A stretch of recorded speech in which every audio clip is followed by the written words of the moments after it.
தேவனை அறிந்த ஜனங்கள் நாம் என்ன செய்யணும் தெரியுமா?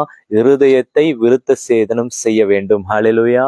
இருதயத்தை விருத்த சேதனம் செய்யாத ஜனங்கள் வீணான பிடரியை, கடின பிடரி உடையவர்களா இருக்கிறார்கள் என்று வேதத்துல தேவன் நம்மை சுட்டி காட்டி, இவர்கள் எனக்கு உகந்த ஜனங்கள் அல்ல என்று அவர் சொல்லுகிறார். என்னோட எடுத்துக்கொள்ளுங்க, உபாகமம் 11ஆம் அதிகாரத்துல தேவன் இப்படி இருதயத்தில் விருத்த சேதனம் செய்கிறவர்களுக்கு நீ இதையெல்லாம் செய்ய வேண்டும் என்ற ஒரு கட்டளைகளை கொடுக்கிறார். இதோ டியூட்ரானாமி 13ஆம் அதிகாரத்துல வாசித்தோம் இல்லையா?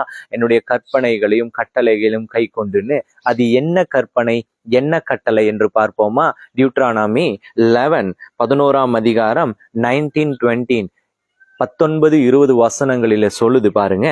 நீங்கள் என் வார்த்தைகளை உங்கள் இருதயத்திலும் உங்கள் ஆத்துமாவிலும் பதித்து அவைகளை உங்கள் கையின் மேல் அடையாளமாக கட்டி உங்கள் கண்களின் நடுவே ஞாபக குறியாக வைத்து 19-20 அவைகளை உங்கள் பிள்ளைகளுக்கு உபதேசித்து நீங்கள் வீட்டில் உட்கார்ந்திருக்கும் பொழுதும், வழியிலே நடக்கிற போதும், படுத்து கொள்ளுகிற போதும், எழுந்திருக்கிற போதும் அவைகளை குறித்து பேசுவீர்களாக என்பதுதான் தேவன் நமக்கு கொடுத்திருக்கிற கற்பனை.